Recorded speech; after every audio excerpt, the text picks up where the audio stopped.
Right, what's going on? So this is the second time that I've filmed this video.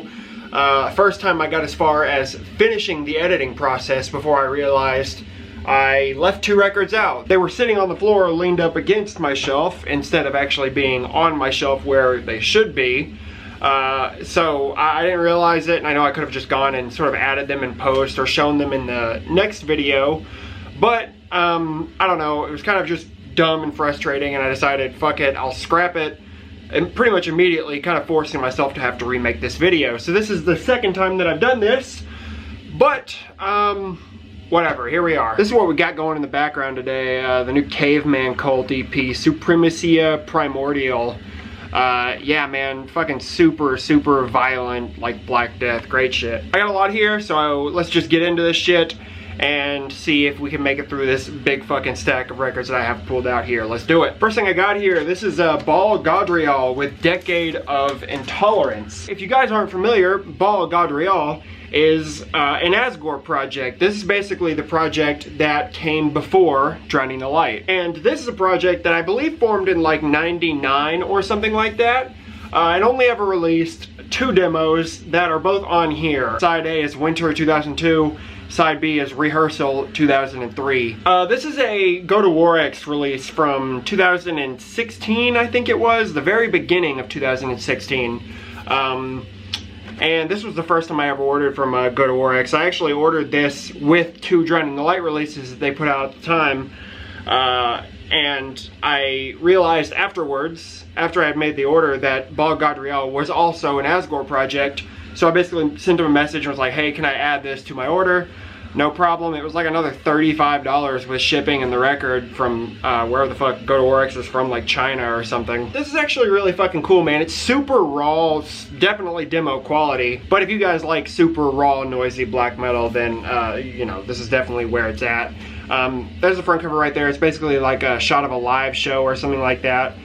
With just some like collage shit over it. It comes with one of these OB strips that are a pain in the ass to get off and put back on, so I'm not gonna bother. There's the back right there, just more collage type shit. You have all the track listing. And this is numbered. I have number 17 out of 100. This does come with a little sheet, just some information saying that this was originally released on cassette in 2009. And then just some other shit written by Asgore, very cool. And these were all just black vinyl, but labels are kind of cool. So really a cool thing to have. I like pretty much everything Asgore's ever done, and this is no exception. So that's Bal Gadriel with Decade of Intolerance. All right, second up here, this is a black metal, Black Death band from Spain, Balmog Sumified. And when I say Black Death, this is more like sort of black metal with like some death metal tendencies. Very aggressive, more like growly type vocals. But yeah, this is really cool, man. This is the second Balmog album. I believe it came out in 2015. They actually had an album come out this year called Vacuum, which I still haven't heard. But honestly, I kind of just want to buy it because I like everything I've heard from this band, and I imagine that the new album is probably no different. I just haven't seen it pop up in any US distros or anything yet. Really cool fucking album cover. The skull kind of looks a little bit like a Halloween decoration, but cool cover anyway. There's the back cover right there. This is limited. I have number 173 out of 250. This does come with a few cool things. First thing being this little envelope, which is wax sealed with like a bee. I have no idea what's in this. I haven't really, as far as I remember, seen anybody say what's in this. I don't think anybody's opening these, so I don't really know what's in here. If you do, let me know. This includes a little booklet here, which basically just has lyrics and the normal booklet shit in it. This includes a poster, which I actually quite like. I think I would like it more if it had like the band logo or something at the top there, but it's a cool poster. And this is just a black vinyl. I know this was released on another color, but I don't remember what the other color was. Yeah, man, good aggressive black metal. Check it out if you like that kind of thing. Balmog Sumified. Next up, we have one of the first death metal releases that I ever heard, and that's this, Baphomet, The Dead Shall Inherit. So I don't remember how long ago it was, but I basically checked this out because I liked the album cover, listened to it, and I thought, okay, this is definitely different. I think at the time the only other death metal I had ever heard was Cannibal Corpse's Butchered at Birth, and Embalmers, There Was Blood Everywhere. But this was definitely in the first 3 that I had ever heard. And to this day, man, I still really like this. This album came out in like 1992 or something like that. I think from what I remember about this, there was an album that was written and recorded before this one for this band, but it had never gotten released or something. I don't know what the story with that is. I could also be wrong. But I think I do remember something along those lines. And I also know that this band eventually changed their name to Banished, and they're still around. I haven't heard any of it, but I can't imagine it's anything groundbreaking. There's the back cover right there. Front cover's real fucking silly. This comes with an inner sheet here, just some skulls behind the band logo, and you have all the lyrics on that side. And it says red vinyl, looks pretty good with the red label, and this is put out through Svart. So just some good old school death metal, nothing groundbreaking or anything like that, but good release nonetheless. That's Baphomet with the Dead Shall Inherit. Alright, so these next few records I'm gonna blow through because you've all seen them and I don't really need to talk about them. So for just a minute, we're gonna be talking about Bathory. This is the debut album from 1984. Obviously, this sort of really set the tone for what black metal would become, and I consider this the first black metal album ever. Great songs on this thing. Obviously, Reaper is probably everybody's favorite from this one. Sacrifice is another great song. Raise the Dead, unbeatable. These are all black vinyl, single-sided lyric sheets, so I'm not going to take any of it out. You know what it looks like.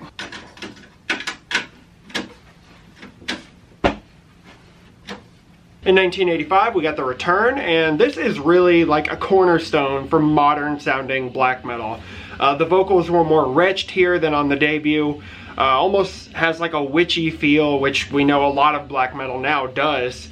This was the first album that sounded quite like this. And I think that's why a lot of people consider this the best Bathory album. Whether or not I agree, I don't know. But again, you got a single-sided lyric sheet on black vinyl. I think if you were to put a gun to my head and tell me to pick a favorite Bathory album, it'd be this one, and this is from 1987, Under the Sign of the Black Mark. The reason I think I consider this to be my favorite is just because it's got some songs on it that I like a little bit better than songs on The Return or the debut. Obviously, Aquaman Thorn's on here, Woman of Dark Desires is on here. Yeah, and those are probably my favorite Bathory songs. So, front cover, back cover right there. And again, you have a single-sided lyric sheet, picture of Liz of Bathory on black vinyl. And the next three are part of a big box set, which I guess I'll show you. That's this, In Memory of Korthon. Basically, this is a massive, I think there are 7 LPs in total here.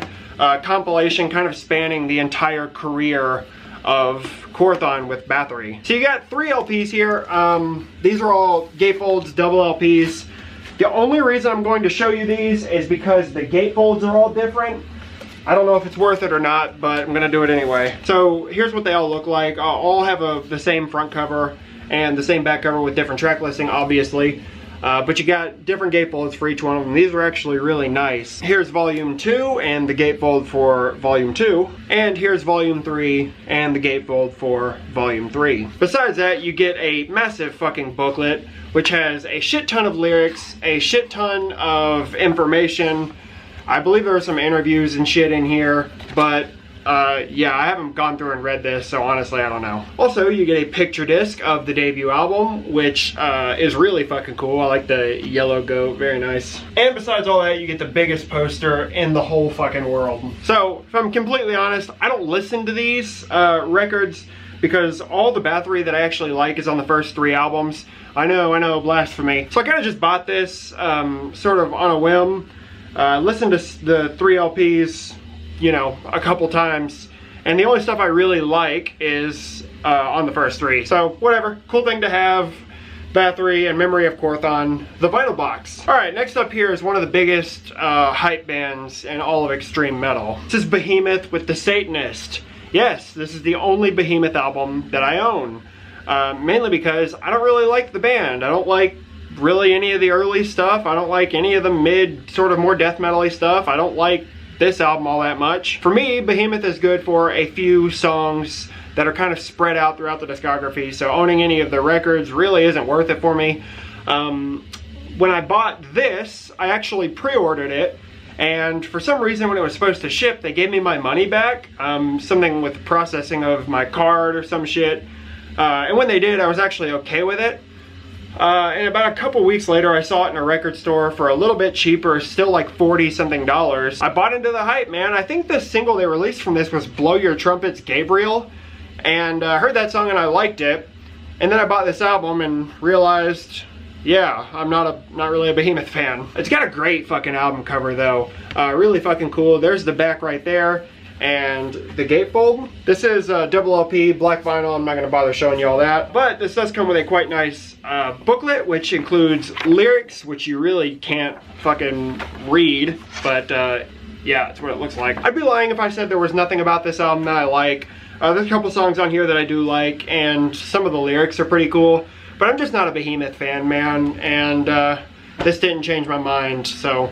Yep, Behemoth, the Satanist. Alright, the next stack of records are all from one band, one of my favorite black metal bands to have ever existed, Beherit. And this is the very first Beherit demo from 1990, Seventh Blasphemy. This is put out on Brazilian Ritual Records earlier this year, maybe it was last year. This kind of gets put up randomly on Nuclear War Now, so I'm not sure that this is sold out permanently, but if you want this, it's not super hard to get.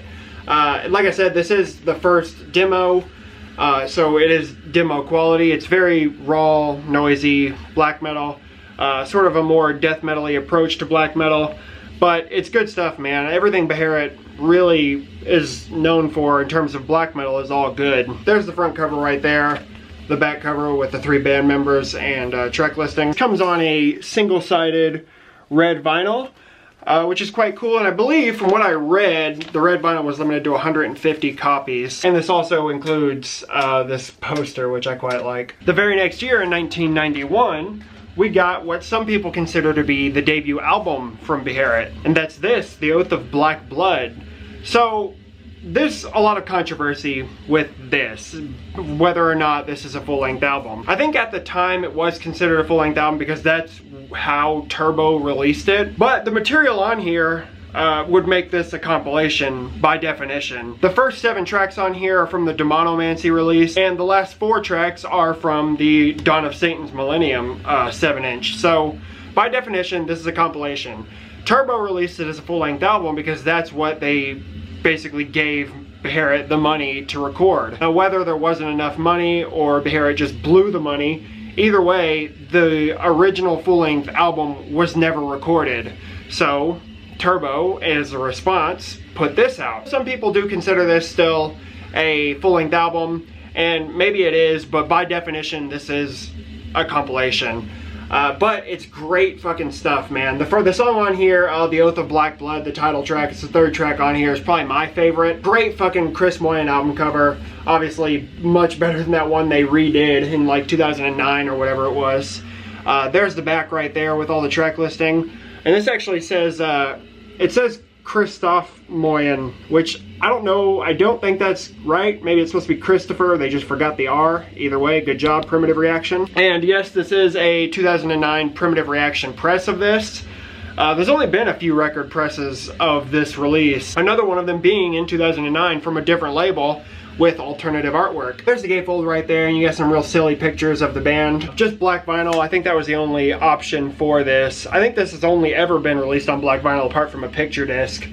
But there you go, there's the Beherit label on one side, Primitive Reaction label on the other. And then in 1993, we got what was recorded as a full-length album. And this is my favorite Beherit, but also one of my favorite albums ever. Drawing Down the Moon. So this was basically the last time Beherit had put out a black metal album for about 16 years before Ingram came out. And what's weird is like, this doesn't really, for me, seem like a bridge between The Oath of Black Blood and the more electronic type shit that they did for a couple albums. This is evil, nasty sounding black metal. And I consider this to be one of the most evil sounding albums that have ever been released. Now that being said, there are some elements on here which wouldn't usually be typical for something that sounded super evil. There are some keys on here, there are some clean vocals on here. It's definitely a departure from what they sounded like on the stuff that made up The Oath of Black Blood and that Seventh Blasphemy demo that I showed you. This was definitely scaled back a bit in terms of how noisy and blasting it was. this definitely focused on sounding fucking scary. And for me, it succeeds, man. The album cover is definitely weird. There's the back. This is another 2009 Primitive Reaction press. You got all the track listing on the back. Here's the gatefold right here. It sort of is laid out like that. You got lyrics for 4 of the songs, and these songs are not even in order for how they are in the track listing, which is a strange choice. But the song Black Arts and the Gates of Nana are my 2 favorites on here. Solomon's Gate is also a good one. Nuclear Girl. Down There is great. Some of the most evil fucking vocals, just some of the best instrumentation in terms of being just scary sounding. And I know I'm kind of starting to sound like an echo chamber, but you get it, man. One of my favorite albums ever. Again, on black vinyl, the labels are pretty much identical to the other one that I showed you, but it's great stuff, man. Beharit, Drawing Down the Moon. And then, like I said, we got a 16-year break between the albums that could be considered black metal. 2 full-length albums came out in that time. There was one that was like H4C something something, and then they did Electric Doom Synthesis, and I think it was in that order. But in 2009, we got a return to form for Beharit, and we also got what is their final album, and that's this, Ingram. This is the album that got me into Beharit. When I first heard this album, I was like, yeah, it's good, and then I kind of just never, you know, really bothered with it again, until I went out to California in 2016. Went to Amoeba Records with Craig, and he kind of forced me to buy the CD version of this. It was like $9, and I was like, yeah, I've heard it, and I remember it being good. After that, man, I was playing this shit like a fucking madman. It was all I was listening to. And right when I got back home, I ordered the LP. And man, I've played this shit a bunch. Besides the songs that I talked about on Drawing Down the Moon, my other favorite Beharit songs are on here. The songs Pagan Moon and Suck My Blood, man. Suck My Blood specifically is probably my favorite song on here. Pagan Moon was a song I was like fucking obsessed with when I first got this. It's just great, man. It's unfucking beatable.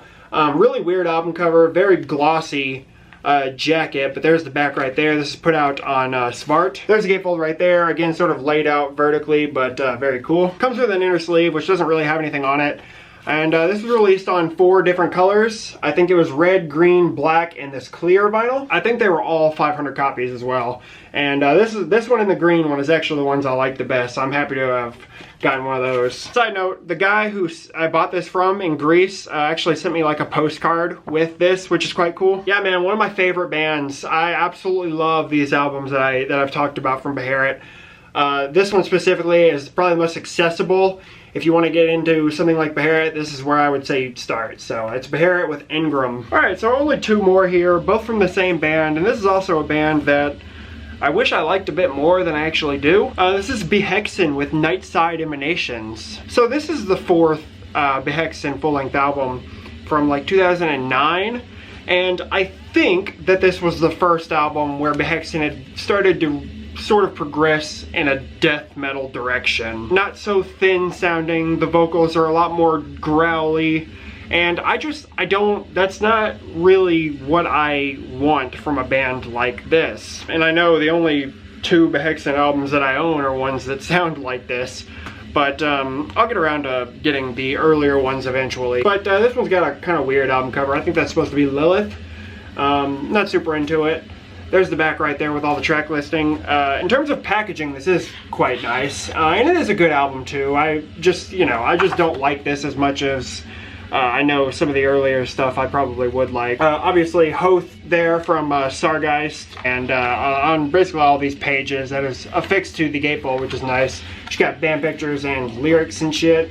And there's the whole band right there. The vinyl itself is quite cool. It's red with like red splatter that you can kind of see there, which is a sort of weird choice, but I don't remember what this was limited to. I want to say something like 100 or 200 or something like that. And for the last record in this video, this is something that I really don't listen to that often. Behexen with the Poisonous Path. 5th LP from 2016.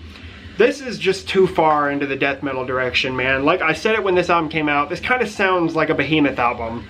And it's not really my thing. It's got a really fucking cool album cover. There's the back with the logo, which didn't appear anywhere on Nightside Emanations. But same thing, it's got the booklet affixed to the gatefold with some really cool pictures and like lyrics and shit, which is nice. This comes with a little poster, which I do have actually hung up. The paper kind of fell when I moved it, but I'll fix it. This is black vinyl, but there is like an etching on side D, which is quite cool. So yeah, I wish I had more to say, man, but I haven't listened to this in a while. Maybe I'll throw it on actually after this video. I haven't listened to this in probably a year or so at this point, so I'll check it out again. I don't know. I want to get some of the earlier stuff, but for now, that's what I got. It's Hexcrafting. And that's it, guys. That's a bunch more records. We are well into the bees at this point. We probably got another couple of videos of bees, and then we'll get on with it. So hopefully you guys enjoy this. Hopefully you guys enjoy whatever comes next, and we'll be back soon. Later. I don't dream, please set me free.